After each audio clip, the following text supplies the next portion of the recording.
Hola a todos y bienvenidos al primer evento de Unipro, la Universidad Digital Europea. Me gustaría comenzar con una reflexión. De todos he sabido que la IA ha llegado para quedarse. Según el último informe de ADECO, la IA en el último año nos ha dado buenas noticias. Es decir, el 59% de las personas que utilizan la IA ahorran un 60% de toda la carga administrativa que realizan en sus trabajos. La inteligencia artificial, la IA, ha llegado para transformar el mercado de trabajo, para transformar las tareas más tradicionales. Ha venido para reconfigurar las industrias que estaban en decadencia para acelerar esa caída, industrias que tenían mucho potencial para transformarlas también y convertirlas en ejemplos de éxito, y también vislumbra el camino para esas empresas emergentes que hoy en día pues, se abren camino en este mundo tan complicado que es el mercado de trabajo y que son el mundo de la empresa y que cuentan con la IA como su mejor aliado. Pero la pregunta es, ¿estamos realmente preparados? ¿Qué dilemas éticos plantea la IA? ¿Estamos utilizando correctamente la IA para las funciones? ¿Cuál es la velocidad correcta para hacer esta transición en términos de inteligencia artificial en esta nueva revolución y es esta sociedad digital?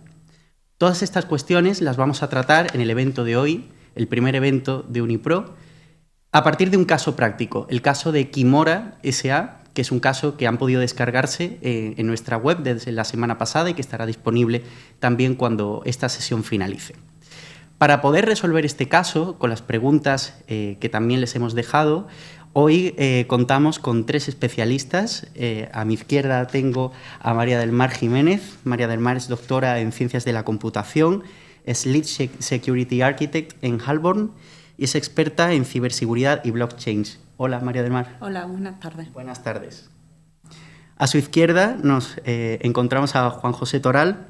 Juan José Toral es diplomado en Ciencias Empresariales, es fundador y director de Desarrollo Comercial de Phoenix Byte y es profesor de nuestro claustro de empresa de Unipro. Buenas tardes. Buenas tardes, muchas gracias por invitarme. Es un placer tenerte aquí. Y en último lugar encontramos a Rocío Cortés. Rocío Cortés es abogada y es economista, es fundadora y CEO de Mundo Arti y es premio a la mujer emprendedora por el Ayuntamiento de Valencia. Y aparte tenemos el orgullo de que está también nuestro claustro como profesora del área de empresa de Unipro. Buenas tardes, Rocío. Buenas tardes y muchas gracias también. Bueno, para introducir el caso, aunque ya lo tienen en pantalla y lo tienen disponible, como os decía, desde la semana pasada, vamos a hacer un pequeño resumen. El caso de Kimora S.A. Kimora S.A. es una empresa agroindustrial que se encuentra en la comarca rural de San Pietro, una comarca de la cual Kimora le debe todo, es decir, Kimora ha crecido y Kimora se ha desarrollado en el contexto de la comarca rural de San Pietro, a partir de las personas que viven allí. No obstante, tiene que afrontar una decisión crítica. Y esta decisión tiene que ver con la implementación de un sistema de inteligencia artificial que va a revolucionar la producción y la logística, pero que puede tener efectos devastadores en el corto y medio plazo sobre el empleo. Kimora, en cuanto a su actividad principal, pues es el de procesamiento y empaquetado de frutas y verduras de alta calidad. Sus socios están en Alemania, en Francia y en Países Bajos y cuenta con 800 trabajadores. Además, esta empresa tiene un gran peso social en la estructura y en el tejido social de San Pietro. Financia actividades deportivas, programas educativos, eventos culturales. En los últimos años, la empresa también tenemos que remarcar que ha perdido contratos clave frente a Agroline en Francia, que son sus mayores competidores, y Green Harvest en Marruecos. Empresas que ya han adoptado la IA en su marco operativo y que, por tanto, dejan a nuestra empresa, a Kimora S.A., en una situación de necesidad de un cambio estructural. ¿En qué consiste esta IA? Bueno, pues esta IA plantea una propuesta que se puede realizar bien de forma integral o bien de forma segmentada. Ahora iremos viendo caso a caso. ¿Qué implementaría o qué permitiría su implementación? En primer lugar, reducir un 40% los costes operativos en el primer año. aumentar la productividad hasta un 70% en 5 años y cumplir con los estándares europeos exigentes, en el caso de la Unión Europea, de trazabilidad y sostenibilidad. Pero, como les decía, también supone el despido de 500 empleados, una cuestión que es insoslayable con base en el contexto que estamos analizando. Adentrándonos un poco más en la IA, adentrándonos un poco más en la propuesta de valor que Quimora S.A. pretende implementar, ¿cuáles serían los principales puntos a partir de los cuales se produciría esta transformación? En primer lugar, el primer punto sería la visión artificial y robótica.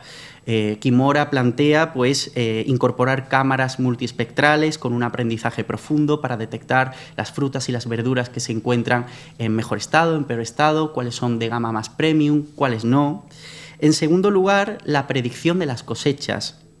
Incorporar modelos predictivos de carácter atmosférico, meteorológico, satelital y también desde el punto de vista de las compras y la logística, automatizarlo todo para hacer más eficiente el proceso productivo.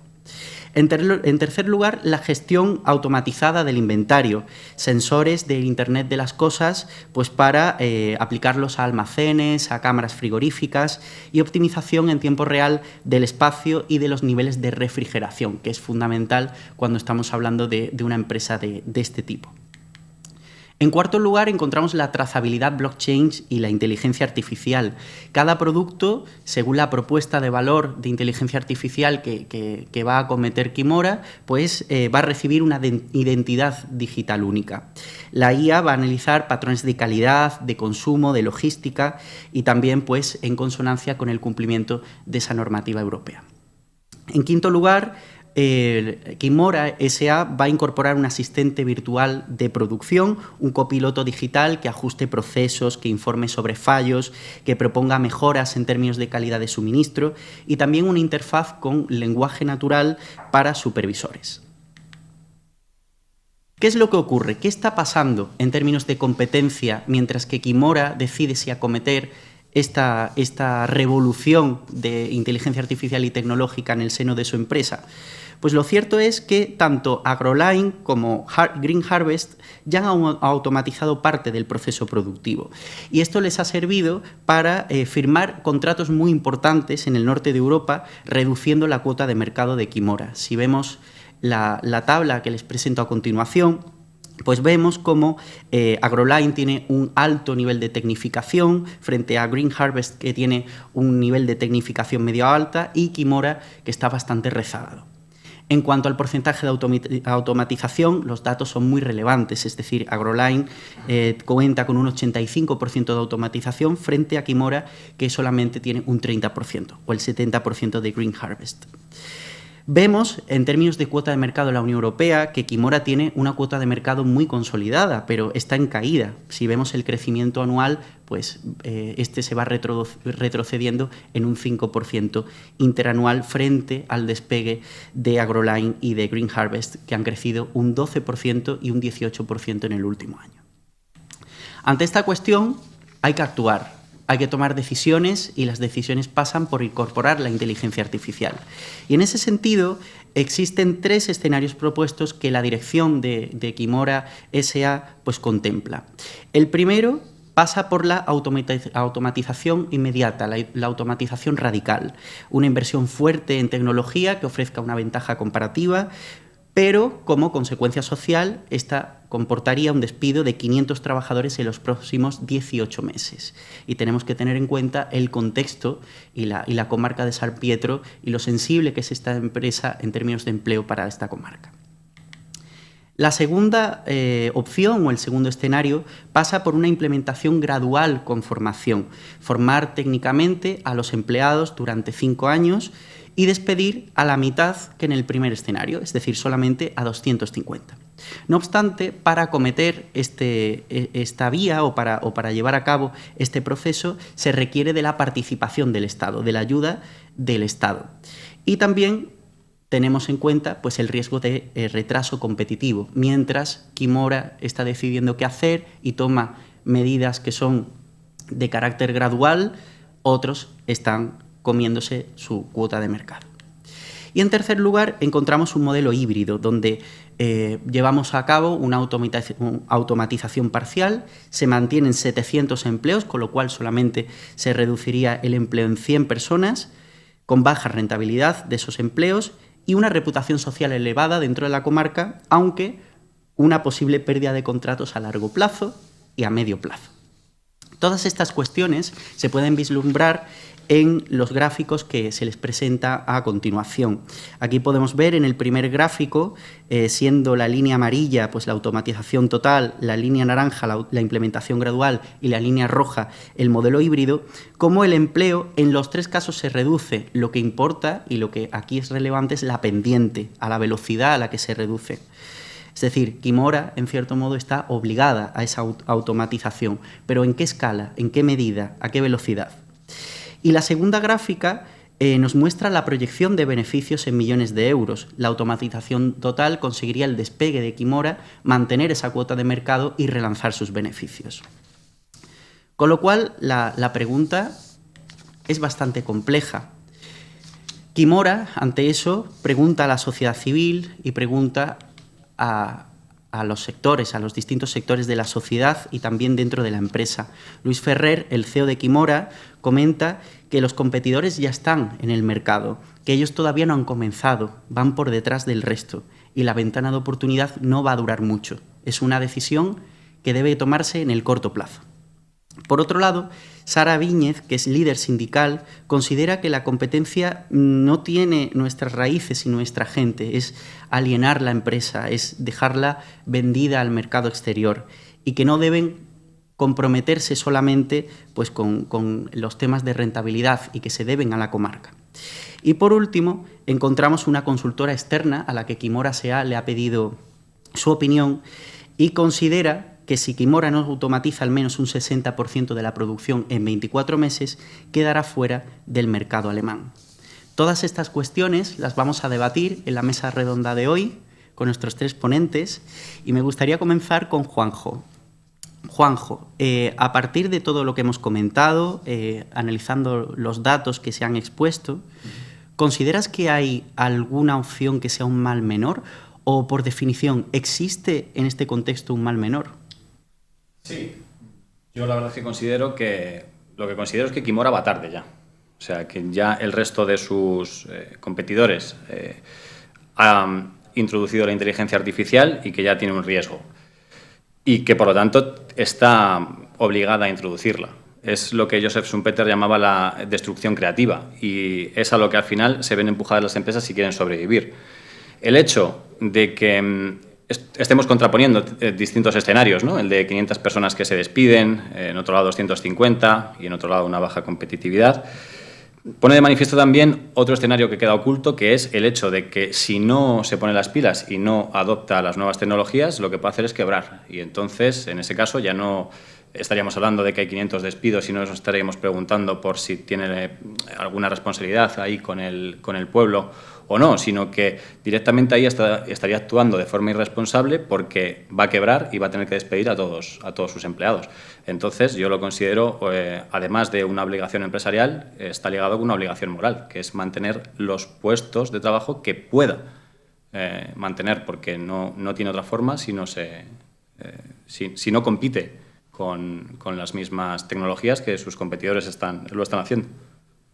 Rocío, ¿hay un mal menor? A ver, yo coincido plenamente en que al final la adopción de nuevas tecnologías lo hemos estado viendo constantemente. Si en tu mercado están adoptando nuevas tecnologías, tú tienes que ir ahí porque en el cambio, ¿no? Ya es un momento con Internet, lo digo por grandes cambios, ¿no? En mi zona, ¿vale? De donde yo provengo, también pasó. También una empresa enorme de 1.000 trabajadores que al final no pudo competir en costes, porque aquí lo que estamos hablando es una competencia más basada en costes, y lo que les pasó es que al final tuvo que cerrar. Entonces empezó con despidos poco a poco y no llegó. Aquí también, y yo un poquito, ¿no? Por meter un poquito más en el debate, también habría que preguntarle al CEO y demás en qué basa la competitividad. Porque, claro, estamos en un mercado en el que en este momento es verdad que el agroalimentario, y hablo por experiencia, es difícil una diferenciación, ¿vale? Pero sí que es cierto que si queremos competir en costes, porque al final una automatización en este estilo, vamos a ir a un poquito más de calidad de producto, evidentemente, pero lo que estamos queriendo hacer, ¿no?, es competir con costes para producir más y poder meter más en el mercado. Yo lo que también aquí creo que habría que estudiar también la competitividad en que nos basamos. Es cierto que viendo los datos hemos visto que han aumentado cuota de mercado un 30, ¿no?, un 20, pero sin embargo, por otro lado, Kimora se ha mantenido.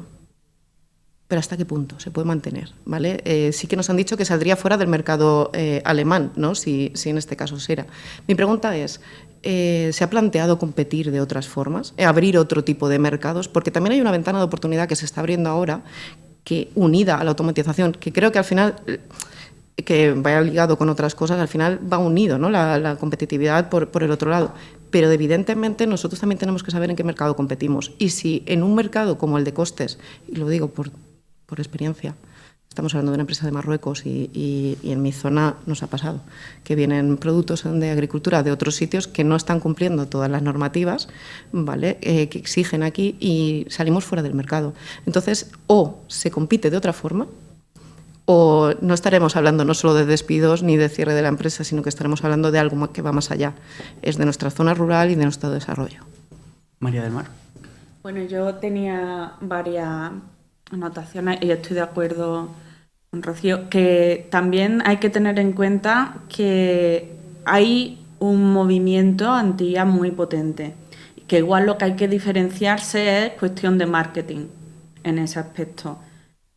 Porque a términos de producción efectivamente no podemos competir, a no ser que también la Unión Europea, por ejemplo, se ponga mucho más tajante con todos los controles de calidad, que por ejemplo en Marruecos no pasa, y todo porque mi padre se dedica a la aceituna y no ha pasado, que a nivel de competitividad, de salarios, de recogida de aceituna, tratamiento con agroquímicos y tal, pues a nosotros nos exigen 100 y a ellos pues les exigen 20. Entonces, a lo mejor hay que, como dice ella, tratar de competir en otro sector y hacer un poco de marketing y tratar de llevar ese factor humano a lo que es la producción. Pero al final la IA, si queremos competir a términos de costes, va a tener que adaptarla. Y ahora también te digo, la IA no es barata, porque todos los algoritmos que se están usando tienen que mantenerse, y también, que no sé si lo vamos a ver en las preguntas posteriores, temas de gestión de datos. Porque, por ejemplo, el asistente virtual tiene que ser un LLM o un Large Language Model. Es una empresa normal, puede más o menos hacer un fine-tuning de un modelo, pero tener un servidor corriendo un LLM es caro. Y si queremos uno de los más avanzados, ya tiene que pasarle todos los datos a OpenAI, que tiene, en principio, los datos son privados hasta que se los pasa al gobierno de Estados Unidos. Entonces, ¿hasta qué punto tus datos quieres tenerlos en manos de otras personas? Y luego el coste de los otros algoritmos, de entrenar los algoritmos, mantener un servidor que esté corriendo los algoritmos. Luego, en el proceso en el que se desarrolla, habrá una fase de adaptación en el que hasta que el algoritmo sea óptimo, igual hay pérdida.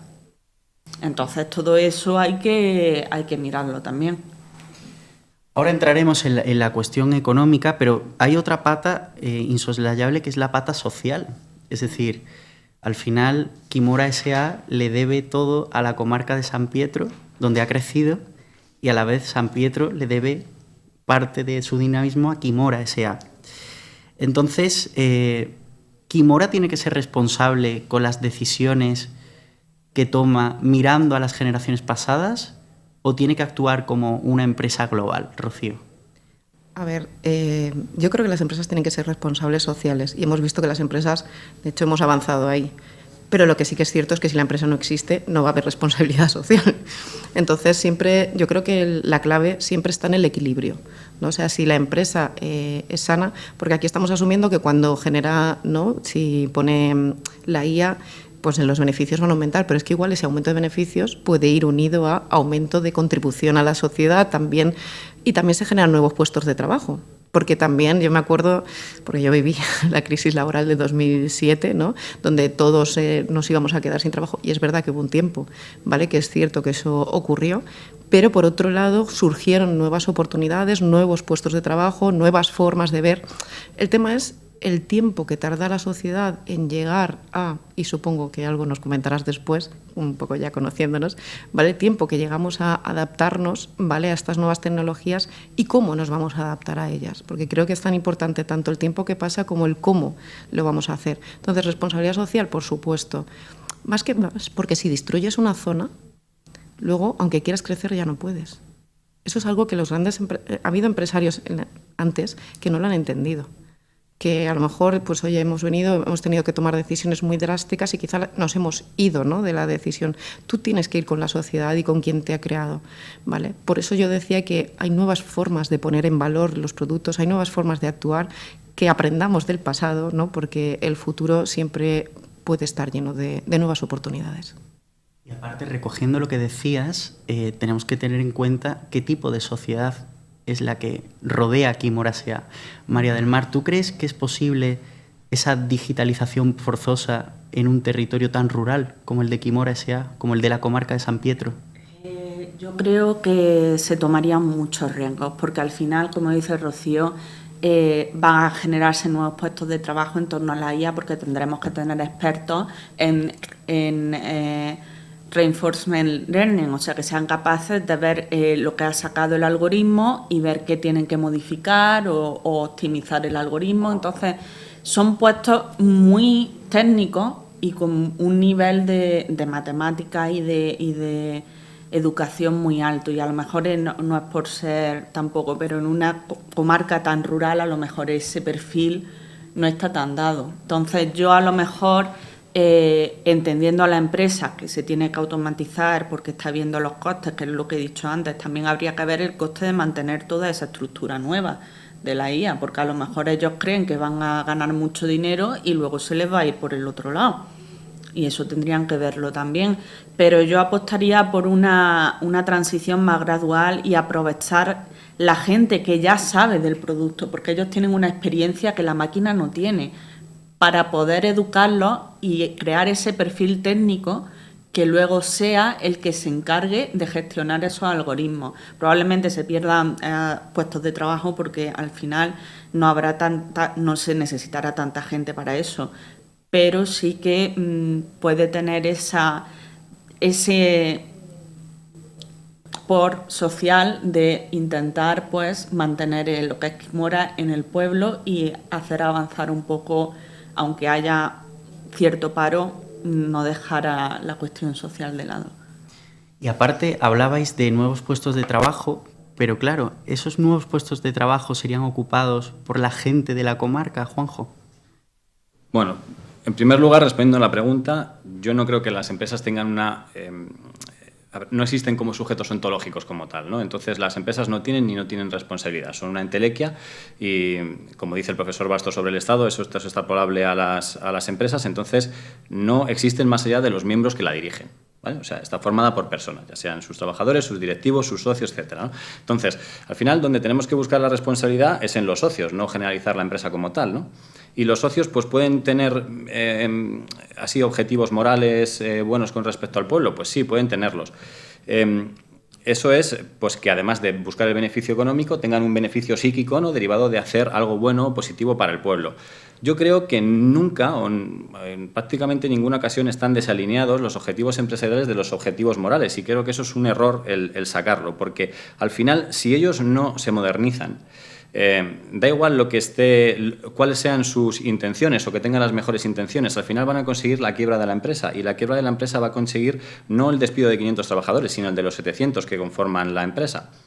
Y la otra, siento llevarte la contraria aquí, porque la versión gradual creo que además es la peor de todas, porque no consigue ni la modernización de la empresa, ni tampoco consigue que la empresa sea útil de por sí, sino que necesita cofinanciación pública. Y la cofinanciación pública es, en ese sentido, y si solo nos quedamos en el pueblo, sería bastante perversa, porque estaría quitando recursos a a unas personas del pueblo, es decir, los no trabajadores de Quimora, para dárselos a los trabajadores de Quimora o a Quimora, ¿no? Y yo también tengo otra pregunta. Aquí, en este sentido, estamos diciendo que claro, como se van 500 personas a la vez al paro, y eso siempre es malo, o sea que yo también lo siento, ¿no? Eso a ningún empresario le gusta despedir a nadie, ¿vale? Su objetivo nunca es despedir a nadie, que parece que sí que son malas personas, ¿no?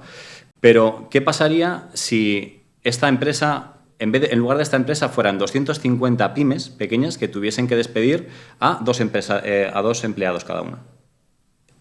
El pueblo quedaría afectado de la misma manera. Tendríamos 500 personas en el paro. ¿Se subvencionaría también? ¿Estaríamos preguntándonos que se subvencione, pidiendo que se subvencione también a esas 250 pymes? Porque en este caso, si no, estamos cayendo también en lo que, como tenemos a los bancos, ¿no? Que son too big to fail, demasiado grandes para quebrar. Entonces, estamos beneficiando a unas empresas por el mero hecho de ser grandes en contra de las pymes. Entonces, yo la verdad es que a eso no le veo sentido. Pero también hay una cuestión que es interesante y que está relacionada con el tema de la sostenibilidad. Es decir, y empiezo contigo, María del Mar, ¿crees que la IA garantiza la sostenibilidad de Quimora a largo plazo? ¿Crees que la solución pasa netamente por hacer acopio de la IA, hacer un plan basado en inteligencia artificial, o es necesario un cambio estructural en otra dirección? Eso es lo que yo estaba intentando cuando dije lo del cambio gradual. Yo estoy de acuerdo en que si quieren competir tienen que usar la IA.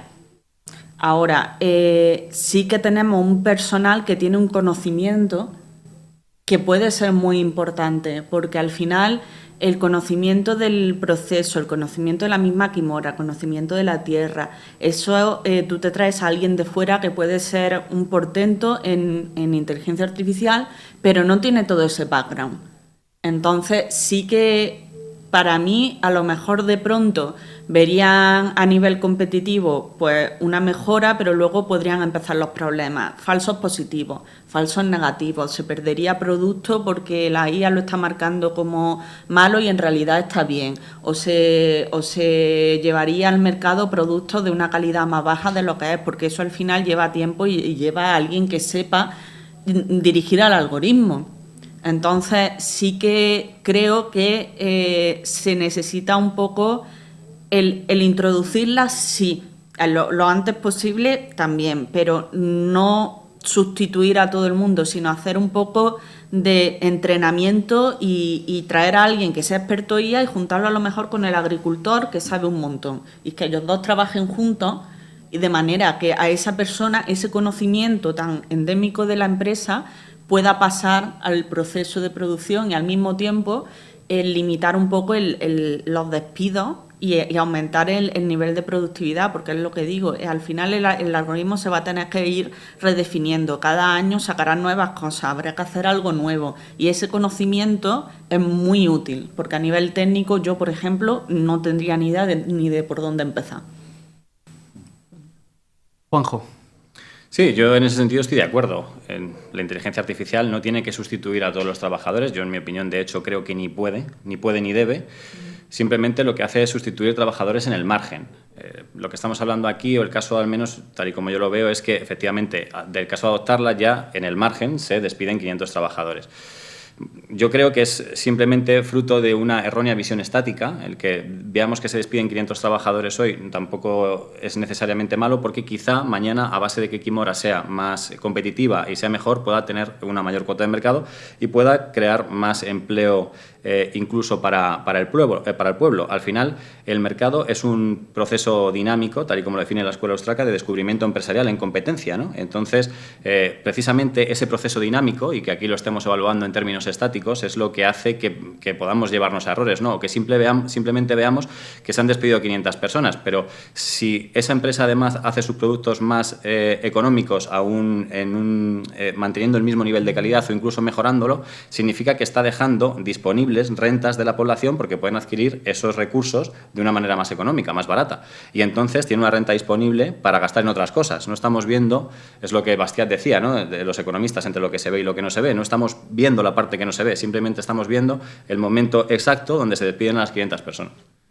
Sí, pero el desacoplamiento al final de empleos y vacantes en el corto plazo, Rocío, ¿eso cómo lo gestionarías? Pues yo creo que estoy en parte de acuerdo con los dos compañeros, quizá con matices. ¿Vale? Yo, es lo que te digo, tienes toda la razón de que, y yo también coincido que la IA, hay que, cuanto antes la puedas poner, es lo ideal, ¿vale? Para que la empresa esté en el mercado. También te digo que una empresa europea que quiera competir en costes en un mercado global, por eso decía que tiene que empezar a pensar en otro tipo de ventajas competitivas, ¿vale? Porque si no, da igual que se llame IA, que da igual, no, en estos momentos estamos a años luz de poder competir en costes, porque nos van a ganar otros países. Y de hecho las producciones estamos cansados, permitidme así, de que se vayan las grandes producciones y las grandes empresas se nos están yendo.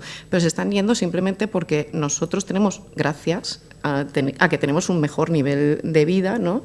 Y nos estamos especializando en otro tipo de puestos de trabajo. En esa línea, yo, como también vengo de una ciudad relativamente pequeña, las empresas que están ahí, que sí que están compitiendo y están compitiendo enormemente bien y además están internacionalizando y van por ventajas competitivas, que dices, a priori todo perfecto. ¿Y qué les falta? Yo hablo con ellas y les falta personal. Les falta personal especializado, ¿vale? O sea, es un problema realmente interesante de analizar, porque estamos hablando de zonas, yo siempre digo lo mismo, digo, que aquí no hay paro. O sea, en el resto de España quizá hay paro y hay zonas rurales donde no hay paro, pero no hay personas que quieran trabajar o personas realmente tecnológicas, por llamarlo así, o más tecnológicas que quieran vivir, ¿no? en una zona así.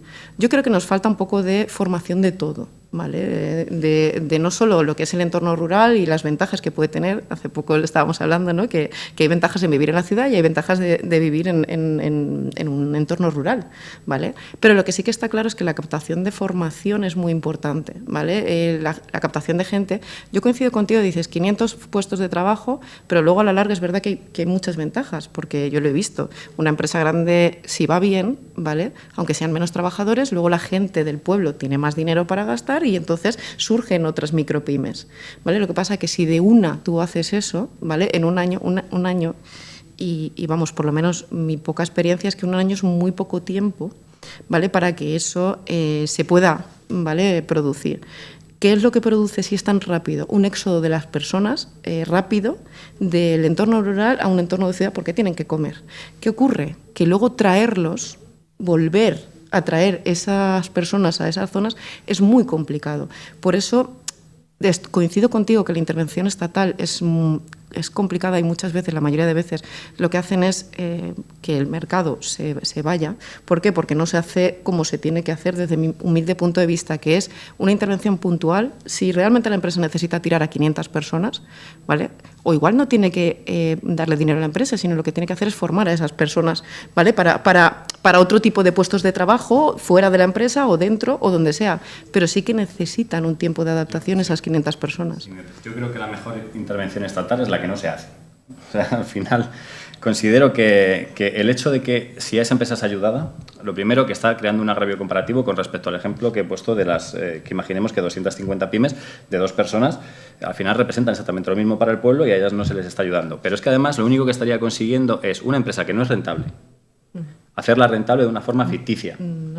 Creo que igual no es mi puesta en valor no es ayudarle para que tenga beneficios ni para que mantenga, sino ayudarle para que esos trabajadores, ¿vale?, se formen, se readapten o, si no es dentro de la empresa, porque es imposible que sea dentro de la empresa, que sea fuera de ella. Pero sí que creo que el gobierno de alguna forma tiene que ayudar a esas personas para que se queden en ese sitio, porque si no, lo que genera, o la sensación, bueno, yo de hecho lo he visto de cerca, lo que genera es que la gente, el éxodo es tan grande que luego al final, si la empresa quiere personas, tampoco va a encontrar. Al final, ¿qué obtenemos? Que la empresa se va.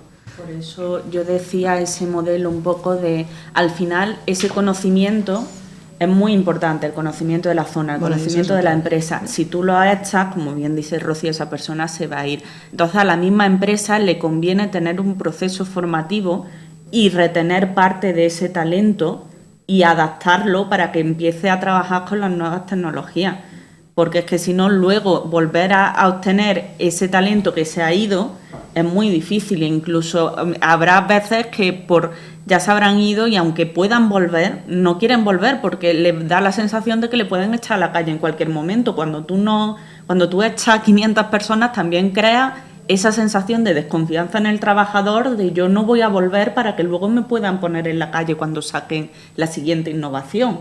Entonces, con eso hay que tener cuidado también, con la reputación de la empresa, porque ya si estás buscando un perfil más cualificado, el perfil cualificado tiene muchas opciones para trabajar. Si va a ver que esta empresa de pronto hace así y echa 500, pues dice, a lo mejor me conviene más otra empresa que en vez de echar 500 forme al trabajador y lo pase a otro sector o a otro departamento. Y esos trabajadores cuando se forman y ya tienen más experiencia... También se pueden ir. También se pueden ir. También se pueden ir. Es un juego claro, un poco que tú juegas, pero pues, al final también la gente si está a gusto, hay mucha gente, yo conozco mucha gente que si está a gusto dice, ¿para qué me voy a ir? Si tengo un trabajo estable y estoy a gusto. Y luego hay otra cuestión también relacionada con el liderazgo. Es decir, estamos hablando de la relación, sobre todo de sustitución entre trabajador y máquina, pero ¿cuál es el rol del líder en esta cuestión? Es decir, si incorporamos un asistente de producción que nos controla turnos, tiempos, calidad, al final, ¿quién es el responsable? ¿Cuál es el rol del líder en este contexto tan tecnológico? Juanjo. No, desde luego la IA no. O sea, la IA es una herramienta sin más. En este contexto, vamos, al menos como yo, es mi punto de vista, y bueno, apoyada por argumentos de varios tipos que luego si queréis podemos tocar. Pero por supuesto la IA no puede ser responsable de nada porque no tiene capacidad de responsabilidad. La IA es como mucho un asistente. Entonces, pues ¿quién tendría la responsabilidad en el caso de que algo saliera mal? El que utiliza el asistente. Al final solo puede ser un humano el que tenga la responsabilidad, ¿no? Es como en el caso de un coche. Si tú atropellas a alguien, desde luego el coche no tiene la culpa, lo tienes tú que vas conduciendo. Y otra cosa es en el coche autónomo, ¿quién tiene la culpa? Bien, pues en el coche autónomo la culpa, dependiendo de cómo sea, la culpa en el caso del coche autónomo la puede tener la empresa que lo ha fabricado, pero en ningún caso puede ser culpa del coche autónomo, porque el coche autónomo no está decidiendo, no es una persona decidiendo hacer cosas, ¿no? Entonces, como tal, si no tienes libre albedrío, si no tienes capacidad de decisión, no puedes tener responsabilidad sobre nada. Entonces, desde luego, yo solo hay, no sé, según la escalera, o sea, según esa empresa, ¿no?, quién fuese los responsables, pero un responsable, el último responsable, es la persona humana. Y si esa decisión la hubiese tomado el gerente, el director o el mayor accionista de poner a una inteligencia artificial a que haga los turnos sin tener ninguna supervisión humana, desde luego el que tiene la culpa es ese gerente. Y a la corta verá que sus decisiones las tiene que pagar en forma también de que esos errores empresariales se pagan también en forma de quiebras. Pero me gustaría centrarme más en el rol del líder. Es decir, María del Mar, ¿cambia el líder del siglo XXI en un entorno ultra tecnológico en relación con el líder postindustrial que estudiamos normalmente? Hombre, claro, yo creo que cambia, pero porque la sociedad ha cambiado, no es el mismo sistema de liderazgo, ni de control, ni de... Para empezar, tenemos una digitalización que no teníamos antes. Entonces, estamos más conectados, tenemos que para lo bueno y para lo malo, porque antes tú te ibas de vacaciones y ahí no te molestaba nadie. Ahora tú te vas de vacaciones y te lees los correos, porque tienen esa nivel de prontitud y de conexión. Pero, de todas maneras, en el caso de la IA, como bien dice Juanjo, al final no es capaz de ver muchas cosas que un líder tiene que ver. Al final la IA es un algoritmo matemático, ve datos objetivos, pero ve datos objetivos dependiendo de cómo la hayas programado, o bien que tú lo has dicho, en el caso, por ejemplo, de Machine Learning, o bien que ya haya detectado, pero en base a tu conjunto de entrenamiento. Si tu conjunto de entrenamiento está sesgado, las decisiones que va a tomar están sesgadas. Y todo lo que es cosas que no sean cuantitativas. A lo mejor una persona a nivel de producción no es extremadamente bueno, pero una persona que está ayudando a otra, información que alegra el día en la oficina y a lo mejor te compensa que a nivel productivo sea un poquito más bajito para tener un buen ambiente y que el nivel productivo general sea mayor. Eso la IA a lo mejor no es capaz de verlo, pero un líder sí que tiene que ser capaz de verlo. Por tanto, el criterio del líder es más importante que nunca, ¿no? Sí. Rocío, ¿tú qué opinas? Por supuesto, y además yo aquí hablando, conforme estabais hablando, me venía a la mente, ¿vale? Porque hace poco, ¿no?, tuvimos el apagón, ¿no?, el famoso apagón. Es que la IA es una herramienta y es una herramienta que falla. Ojo, que falla, porque de esto no somos tan conscientes como yo creo que deberíamos de ser. Una de las cosas que quiere hacer Kimora, por retomar el caso, ¿no?, es modelos predictivos, ¿no?, de meteorológicos y demás. Hola, vengo de zona Dana. ¿Vale? O sea, yo creo que con eso ya sobra para decir... por desgracia, ¿vale?, las catástrofes así se producen y no había modelo que pudiera predecir eso, y evidentemente ahí fueron las personas, ¿no?, las que tuvieron que actuar. Pero es que con el apagón nos pasó lo mismo. O sea, yo la Dana lo viví más cerca porque estuvimos casi 4 días sin nada. Y allí fueron las personas las que tenían que actuar, las que tenían que tomar las decisiones, las que tal. Sin móviles, ojo, que algo seguro que si hay muchos alumnos, ¿no?, que nos están escuchando, pues sí, estábamos sin móvil, ¿vale? Sin podernos conectar, y al final ahí lo que valía eran las personas. Sobre todo en el sector agrícola en el que nos estamos moviendo, y una de las cosas que agradezco que hayamos puesto encima de la mesa es que igual el agricultor sabe mucho más que un modelo predictivo, ¿eh? Y eso lo hemos visto, yo lo he visto muchísimas veces. Entonces es, como todo, la balanza, ¿no? La balanza de decir hasta qué punto me puede ayudar como herramienta la IA, pero el líder, y esa es otra, ¿está preparados los líderes de esta empresa para gestionar con IA? Aparte que, según mi punto de vista, predecir como tal no puede predecir nada, porque se basa en modelos, se basa en datos. Y de las formas de inferencia, nosotros tenemos deducción, inducción, abducción, analogía o sentido común. Ella solo utiliza la inducción, y eso significa que solo utiliza los datos que ya existen. Por lo tanto, no puede predecir ningún cisne negro. Bueno, Gonzalo lo sabrá bien. En temas de economía, los modelos estocásticos de equilibrio general han sido incapaces, se han revelado incapaces de descubrir ninguna crisis, de prever ninguna crisis. Esto es directamente extrapolable a lo que pasa con la inteligencia artificial. O sea, es absolutamente imposible que prediga X cosas. O sea, absolutamente imposible. Y además que en base a eso, yo me gusta decir un poco, que a lo mejor no es el término correcto, que una IA es una base de datos glorificada. O sea, solo es capaz de ver lo que ya ha visto. Sí, sí. Con lo cual, esa creatividad que tiene el humano de decir cojo esto de aquí y lo revuelvo y hago algo completamente nuevo, o puedo pensar una situación que puede pasar en torno a unos datos que a lo mejor no he visto antes, pero puedo informarme, esa capacidad la IA no la tiene. No. Y volvemos a lo mismo, puede estar completamente secada. Yo cuando hablamos puse el ejemplo de la IA esta de reconocimiento de imágenes, que como habían entrenado casi todo personas de raza blanca, pues veía a una persona de raza negra y decía que era un mono, porque la matemática que ellos tenían para coger los rasgos faciales, pues no era tan similar a la de la persona, y los clasificaba como otra cosa completamente diferente. Entonces, ¿hasta qué punto te puedes tú fiar ciegamente de unos datos que primero hay que hacer una valor tremenda de saneamiento de datos, recopilación de datos, que no es fácil? Que eso parece que eso no se tiene en cuenta, pero eso, si no se han ido apuntando cada cosa al detalle a lo largo de los años, para introducir la inteligencia artificial que sea medianamente buena, no va a ser así. Eso hay que hacer un trabajo de años de recopilamiento de miles y de miles y de miles de datos para poder tener algo que funcione medianamente bien en base a tu caso particular. Si coges una generalista es otra historia, porque ya los datos provienen de otra persona y ya han hecho ellos el trabajo.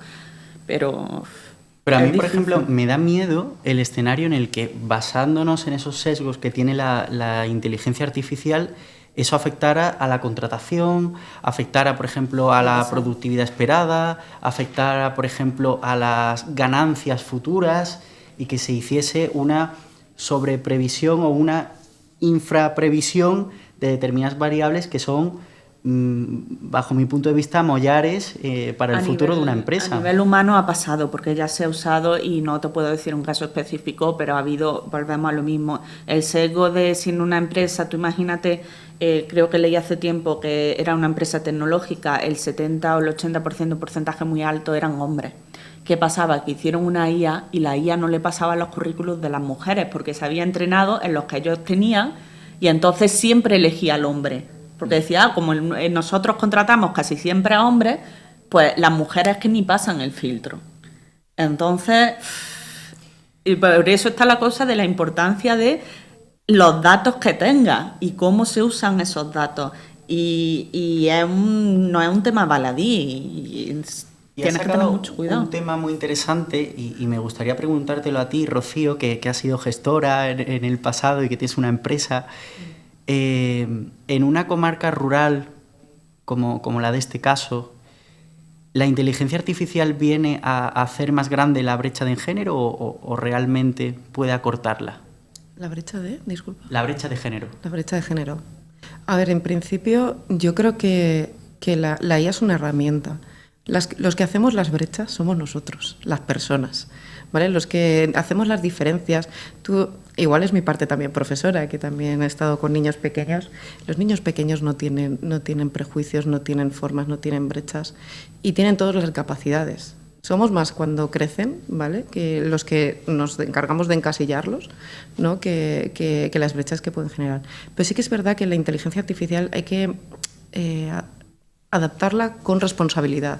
Eso es lo que a mí me da más miedo a día de hoy, porque yo creo que Quimora o los análisis que se han hecho en la empresa, ahora quitamos 500 personas, adaptamos en 12 meses, ¡wow!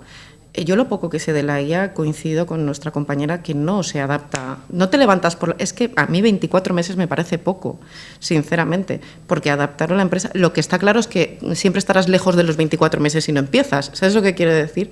Igual que las estimaciones de personal, ¿vale? 500 personas son muchas personas. O sea, ¿hasta qué punto has hecho qué has hecho? ¿Reducción de costes frente a despidos? ¿Reducción de personas? ¿Dónde estás quitando las personas? ¿Son personas clave? Porque por eso digo que a veces cuando se pretende en una empresa, y yo sí que lo he visto cuando adaptan la IA, lo primero que ven es que los trabajos automáticos, ¿vale?, se están directamente reduciendo, como tú bien has dicho en la primera parte del discurso. Ya, pero aquí lanzo otra pregunta. Vale, estamos reduciendo los costes, sí, pero yo sé como profesional a día de hoy, ¿vale?, que eso que está diciendo la IA no está bien del todo y tengo que adaptarlo, pero me está quitando tiempo porque me está ayudando. Ya, pero es una herramienta. ¿Pero qué está pasando con las personas que no se habían formado antes como gente, ¿no? Porque estamos hablando todo el rato de esa brecha digital que puede haber, ¿vale? Esa hay que plantearla también. ¿Vamos a ser mejores o peores profesionales con la IA? Yo creo que mejores, pero esa parte de aprendizaje, y lo veo por mis alumnos, ahora aprovecho y les digo, utilizáis mucho la IA y hay veces que es que ni lo leen. Entonces hay que tener cuidado en cómo se adaptan las tecnologías y sobre todo que la IA es una herramienta para el buen profesional. No que cogemos, ¿no?, al personal y lo sustituimos por esa herramienta de un golpe.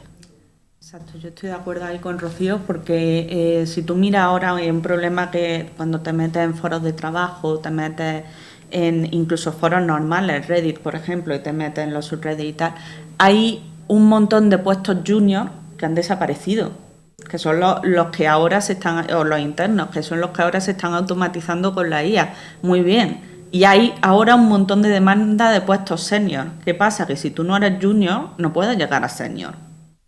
Si no aprendes, si no empiezas por debajo, no puedes llegar a senior. Entonces, si la empresa está diciendo que por abaratar costes, esta gente, que es verdad que cuando llega a la empresa tiene que invertir un poco en formación y siempre van a hacer tareas más fáciles porque están aprendiendo, son recién graduados, pero es que si luego tú estás demandando un perfil experto, ¿dónde va a quedar toda esa gente si no puede embarcarse en el mercado laboral y lo está sustituyendo, con lo cual ellos no tienen la capacidad de aprender en la empresa y de crecer como trabajador? Tú luego en la empresa no vas a tener gente experta. Y para mí estoy ahí completamente de acuerdo, que hay que usarla como una herramienta, pero y no sirve para todo. También la empresa tiene que mirar a largo plazo y decir, vale, a lo mejor estoy perdiendo un poco de dinero en formar a esta persona junior cuando a lo mejor la IA me lo puede hacer, entre comillas, porque hay veces que te lo deshace más que te lo hace, porque dice que va con mucha confianza y luego lo lees detenidamente y el que sabe dice esto está mal, esto está mal, esto está mal. Y a lo mejor tienes que invertir como empresa un poquito más para luego ser capaz de tener ese trabajador que te hace falta. Juanjo, ¿tú qué opinas en el caso de Quimora? Sí, yo creo que, al hilo de lo que decías, yo creo que sería un error que las empresas dejasen de contratar a esa gente junior y la sustituyeran por la inteligencia artificial. Yo creo que bueno, pero siempre ha habido errores empresariales y siempre los habrá. O sea, el hecho de que esté pasando no quiere decir que luego se vaya a convertir en una dinámica extrapolable al resto de las empresas. Es decir, esas que ya lo están haciendo y lo están haciendo así pueden mañana quebrar. Entonces, porque la inteligencia artificial no sabe nada. O sea, ella al final lo que hace es elegir por probabilidades, ¿no? Entonces, tú necesitas que haya alguien detrás de la pantalla que sí sepa lo que le está diciendo la inteligencia artificial, que juzgue, como estábamos diciendo, ¿no? Si me ha dicho una tontería, si esto no vale, o esto, aunque valga, es ineficiente, ¿no? Porque esto va a ralentizar en términos así de informática pues la velocidad de la página, o es demasiado código para... Pero yéndonos al caso, es decir, aterrizando en el caso de Quimora. No, en el caso de Quimora es que el planteamiento del caso es claro. Si no la utiliza, se va a ver con una desventaja competitiva con respecto al resto. Entonces, ya os digo, yo eso vuelvo a reincidir en que es una obligación, y es una obligación moral el que la utilice. Pero no creo, o sea, al final Quimora forman parte de más trabajadores tiene. O sea, Quimora tiene más trabajadores.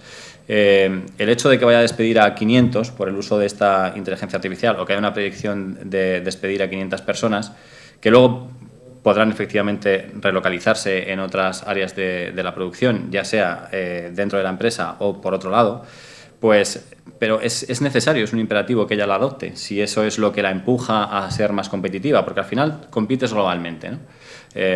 Entonces, si tú no te haces o no compites con las mismas armas que está compitiendo tu competencia, es imposible que sobrevivas. Y al final el resultado sería eso, que en vez de 500 serían las 700 personas las que se irían a la calle.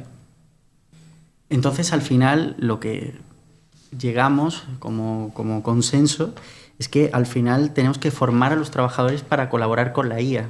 Es decir, tiene que haber una armonía entre trabajador e IA. Y que en el fondo no estamos utilizando la IA para reemplazarlos, sino que tiene que haber una relocalización de trabajadores de forma que se acoplen a esta nueva estructura productiva. Me gustaría terminar preguntándoos qué debe hacer Quimora. Es decir, si vosotros fueseis el directivo, teniendo en cuenta que tenéis que colaborar con la IA, que la IA es algo que va a estar dentro del proceso productivo y que ha llegado para quedarse, podemos discutir, y también quiero que forme parte de vuestra respuesta, el porcentaje de adopción de la IA dentro del proceso de producción de Quimora. Me gustaría que me dieseis vuestra opinión, si fueseis el director general, sobre qué debe hacer Quimora a corto plazo. Y empiezo con Rocío. Pues yo lo que haría claramente es empezar, ¿vale? Empezar a adoptar. Mira, yo siempre pienso que cuando tú vas a adoptar una nueva tecnología, ¿vale? Aquí hemos hablado de 4 nuevas adopciones. Esto es 80-20. ¿Vale? Porque la experiencia nos suele dar eso. Entonces hay que ver qué tecnología realmente nos es clave para competir, ¿vale? ¿Cuál es? Porque estábamos hablando de algunas que era simplemente cumplimiento de normativa, mejor cumplimiento de normativa, ¿vale? Entonces yo lo primero que haría como empresario es decir, vale, prioridades, ¿vale? ¿Cuál realmente me saca del mercado y cuál no? ¿Vale? A partir de ahí, ¿necesito formación o no necesito formación? Porque no es solo contratar a la empresa que te mete la IA, ¿vale? Es que esto va a llevar un periodo de cambio, ¿vale? Por un lado, gestionar ese periodo de cambio, ¿vale? ¿Cómo voy adaptándome a esa nueva tecnología? Yo he estado en grandes empresas que tienen que adaptar nuevas tecnologías y es un proceso lento. Normalmente lento porque ni siquiera lo que estábamos hablando, ¿no? El líder está preparado para eso. Y paralelamente, ¿vale? Sí, tienes que ir despidiendo, perfecto, habrá que ir despidiendo y habrá que ir adaptando, ¿vale? Pero todo con una estrategia muy clara. Y lo que sí que le recomendaría, ante todo, es revisar su modelo de competitividad en el mercado. Porque creo que si en algo hemos llegado todos en la conclusión es que la IA es una herramienta, no una ventaja competitiva. Si es una herramienta, pero es una ventaja competitiva, ahora te puede sacar del mercado. Pero una cosa es una herramienta que te puede sacar del mercado y otra es algo que te da sostenibilidad a largo plazo. Y para mí necesita también ver y explorar otro tipo de mercados.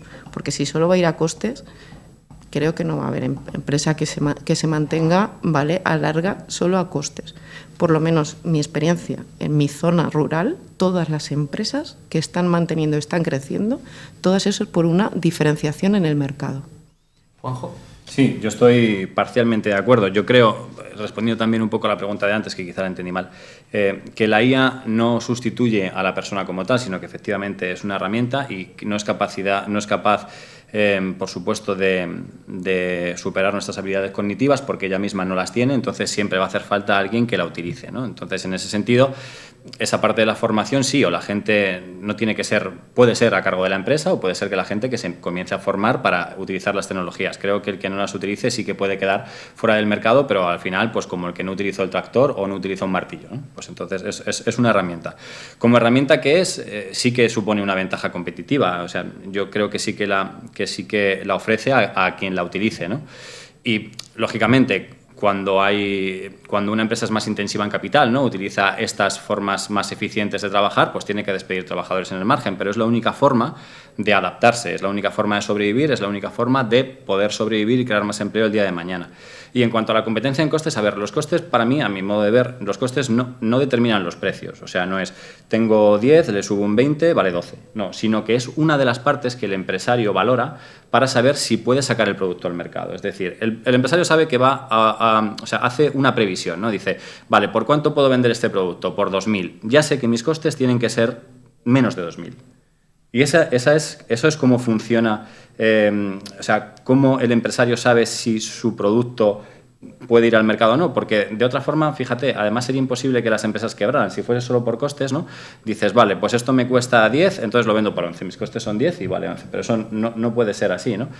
Entonces, al final, lo que las empresas realmente por lo que compiten es por tener un valor, por dar un valor a la sociedad, por darle un valor que la sociedad valore. Sí que es verdad que los costes son una cosa a tener en cuenta, que si no se tienen en cuenta y la sociedad valora un producto en 10 y a ti te cuesta fabricarlo 90, sabes que no lo vas a poder vender a nadie, ¿no? Rocío quiere comentar algo, ¿no?, al respecto. No, quizá, a ver, yo cuando he dicho la competición en costes, estoy de acuerdo que evidentemente una cosa es lo que es en costes y otra cosa es el valor percibido que tú puedes darle a los clientes. Pero yo me basaba simplemente en el caso. En el caso están hablando de todas las diferencias, o la sensación que a mí me ha dado, ¿vale?, de las diferencias que están buscando con la IA es para reducir costes, o esa es mi sensación. Entonces, si es tan clave, ¿vale?, el reducir costes, es porque tú estás jugando a costes, porque si realmente tú estuvieras en margen, tú no es tan clave en ti reducir ese coste, porque hay muchísimas empresas que tienen costes elevados, pero es que su precio y su valor percibido, bueno, cualquier marca, ¿no?, puerta en el mercado es como 6 veces más, y les importa muy poco de hecho, al contrario, les gusta, ¿no? Yo conozco empresas que el tema es manual directamente, ni siquiera utilizan máquinas, y es porque el valor percibido de las personas que lo compran es como 3 veces más. Por eso había dicho yo que a lo mejor no era el término adecuado el marketing de la empresa, ¿no? El diferenciar es decir, vale, ¿dónde puedo yo meter la patita que a mí me diferencie de la otra empresa? A lo mejor, pues, una botella más divertida, o todos los que trabajan son penganitos, o algo que a mí me haga que mi valor no sea el mismo que el de que venga una empresa de Marruecos, porque acá al final es que a nivel de costes no se puede competir, es imposible. Entonces, María, ¿tú como directora de Quimora, a corto plazo? Yo teniendo en cuenta que no soy de empresariales, ahí estoy de acuerdo con todo el tema que han dicho Juanjo y Rocío. Sí que haría eso, intentaría encontrar otro nicho de mercado o algo que a mí me diferenciara o me hiciera conocer y que aportara un valor extra a Quimora. Y luego sí que estaría a favor de implementar la IA, porque al final, como dice Juanjo, una herramienta como puede haber sido un tractor o un martillo, y ahora en la IA, y dentro de unos años sacarán otra cosa a los que nos tendremos que adaptar también, teniendo en cuenta eso. Primero haría un valor de costes, porque a lo mejor lo que me ahorro en salario me lo gasto en la implantación, en el mantenimiento de la IA, que eso también es importante. Y para mí también una cosa muy importante es la retención de conocimiento, porque el conocimiento en la IA es poder, los datos son el poder, y si tú, la gente que sabe, porque quiere ahorrar costes, la va a dejar ir, luego cuando quiera hacer el algoritmo más óptimo, a ver si quieren volver, o a ver con qué datos opera. Totalmente. Entonces, para mí ese conocimiento es muy importante y a lo mejor la empresa tiene que ver si tiene que desacelerar, exactamente, perdona, es que estoy con el Spanglish, pero tiene que ir un poquito más despacio en la adopción de la IA o perder un poquito menos de ganancia por mantener a esas personas que tienen ese conocimiento y darle esa formación y no perderlo, a una rápida adaptación. Ahora lo he hecho y luego me doy cuenta de que necesito ese conocimiento y ahora a ver dónde lo busco. Totalmente. Pues nada, hasta aquí llegamos. Es un placer haber contado con vosotros. Gracias, María del Mar, por estar aquí. A ti por invitarme. Juan José Toral, Gracias. un placer. Y Rocío, un placer. Gracias. Y nada, a todos los que nos estáis visualizando, espero que os haya gustado este primer caso práctico, esta primera mesa redonda de Unipro, la Universidad Digital Europea. Para nosotros es un placer mostrar este conocimiento a la sociedad, compartirlo con vosotros. Visitad nuestra web para ver los distintos programas, los bachelors, todos en un entorno también muy digital. Es una universidad totalmente online. Y hasta aquí. Un abrazo a todos. Ha sido un placer. Hasta luego.